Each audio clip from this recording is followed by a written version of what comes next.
This is apropos. Well, medics say nearly all of the dead are women and children, including an 11-month-old baby. One of the latest Israeli attacks in Gaza has left at least 17 people dead and more than 40 others wounded. The raid took place at a school-turned-shelter in Nuseirat camp without providing evidence. The Israeli military said it had been targeting Hamas militants who'd been hiding out among civilians inside the school.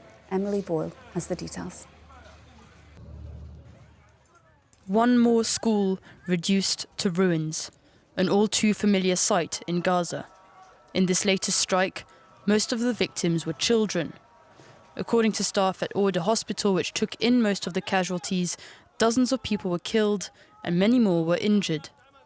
The bombing hit a school in the vicinity of Nuseirat refugee camp. I was sitting in a classroom and all of a sudden found bricks and glass over our heads. I hugged my little girl, and I didn't see anything because of the smoke. I started running and calling my sister. Thank God I found her alive, but under the rubble.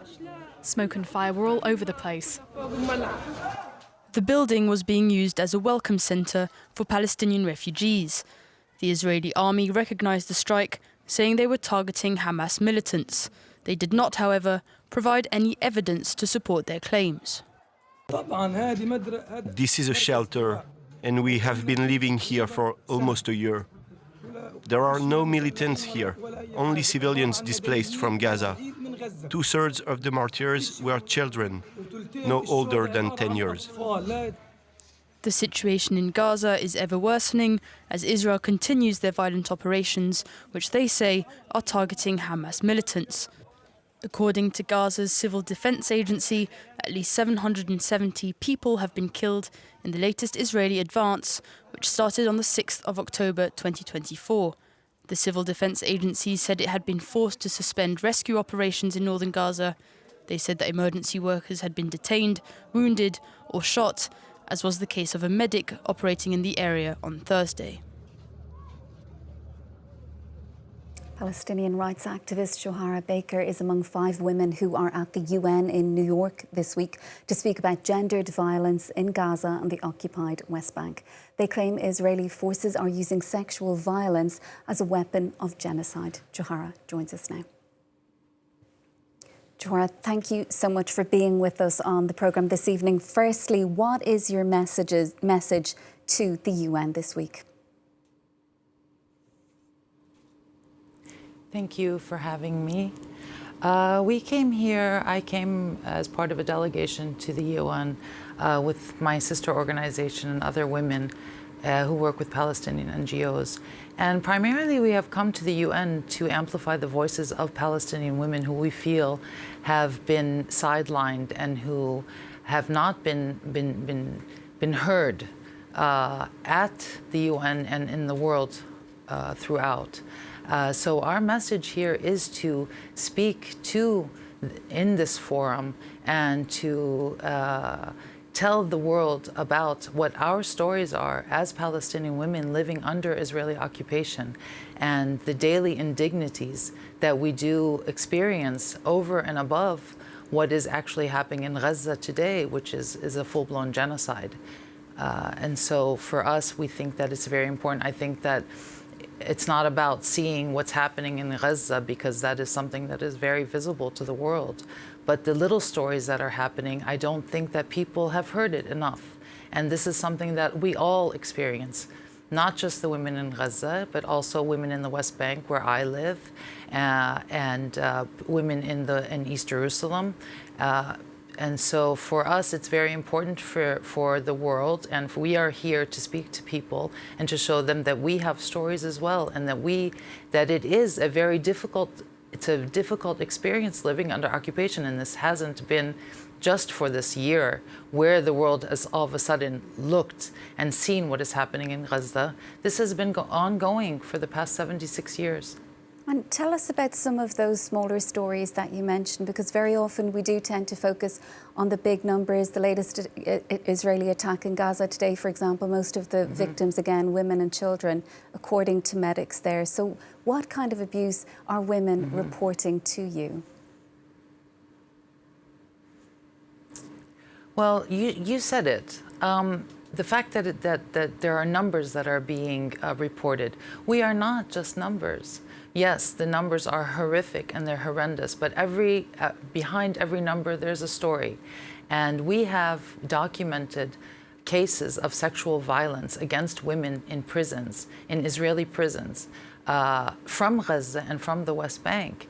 And when I tell you what the stories are horrific, we are talking about strip searching in front of men, in front of male and female soldiers, inappropriate touching, use of batons and sticks that are used on the genitalia, very, very inappropriate language that is used, intimidation. There's one woman who we actually documented cases of rape, but because how sensitive that is in Palestinian culture, we are not able to speak about it. In the West Bank as well, women are used as human shields by the Israeli army. I can tell you one story about a woman. We have documented a story about a woman who was in the Jenin refugee camp, which is in the West Bank. The Israeli army raided it, and they used her as a human shield. They tied her to a chair while they were carrying out their military raids and shooting at people, literally shooting from behind her for hours. Her son had been killed, and she didn't even know it at the time. And it was so traumatic for her that after hours of this, when they did release her, this woman, by the way, is over 70 years old. And so by the time that they released her, she was so traumatized that she forgot. She didn't even realize what happened to her son. She blocked out the entire incident. Right now that she started to forget things, and every time she hears an army jeep, she starts to scream. So these are stories that happen across Palestine, and it's not just since October 7th. This has been happening. I live in the West Bank. I have had stories with my own children when they were little, where I could cross an Israeli, or they could cross an Israeli checkpoint where I couldn't, because I have a different ID, and I would have to call their father to come to the other side. And my daughter, I remember she was like 5 years old, and she couldn't understand why I couldn't go home with her, because they had declared the area where I was in a military zone, a closed military zone, and she lives in Jerusalem.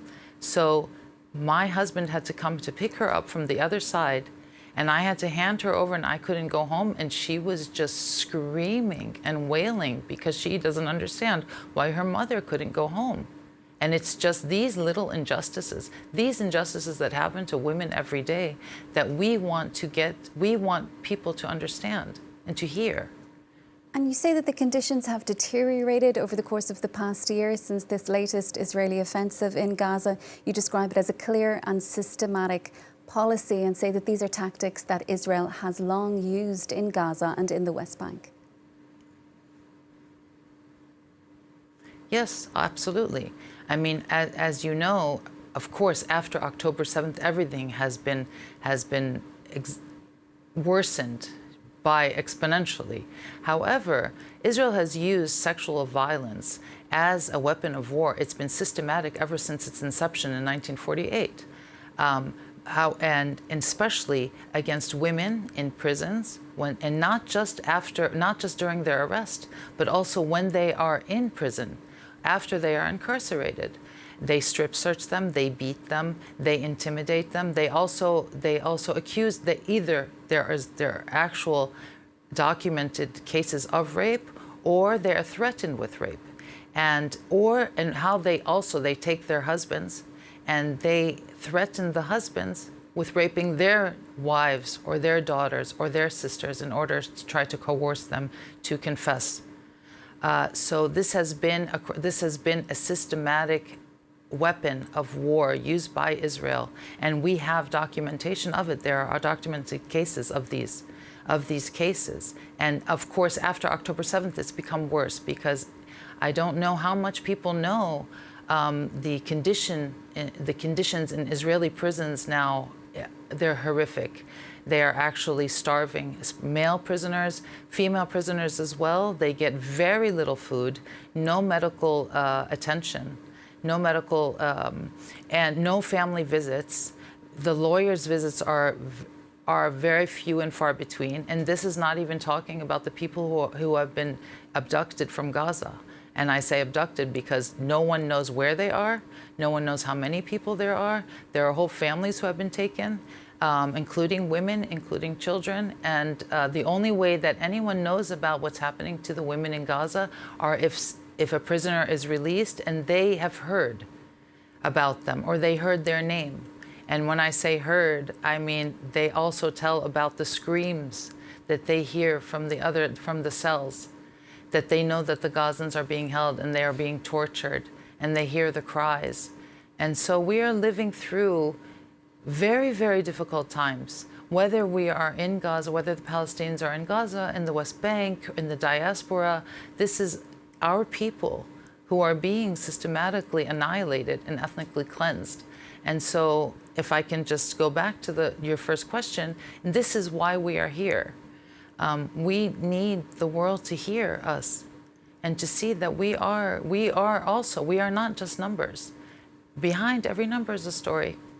And Joharah, given the difficulty or the impossibility of getting access to people who need help and providing care, what can be done to help these people, these women and children, in these very difficult circumstances?